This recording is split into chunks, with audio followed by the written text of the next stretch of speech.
Now let us learn about sum A is not B. This is one statement which many people will get confused.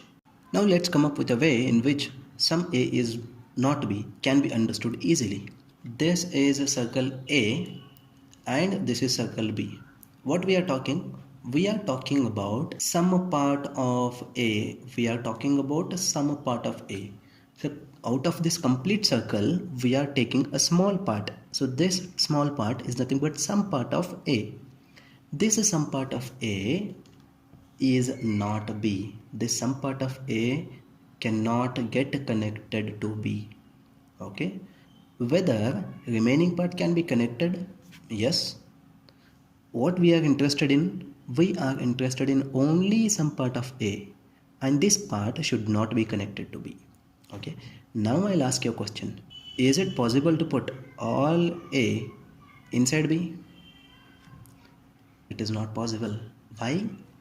If all A can be put inside B, then this part will also go inside B. But according to our statement, this sum part cannot go inside B. Right? So what should happen? This part should be locked. Understanding? So this sum part of A should be locked such that this part cannot go, but remaining part of A can go inside B. Clear? Whether all B can be put inside A? Yes, it is possible. Right? Because if I take this B and put inside A, I can put B here also. But what is our condition? This part should not enter B. Now also there is no connection between this part and B.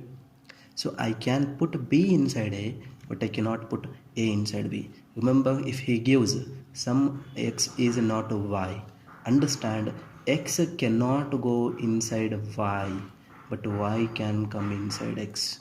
Is that point clear? Okay. So now let's understand some very important things about sum knot.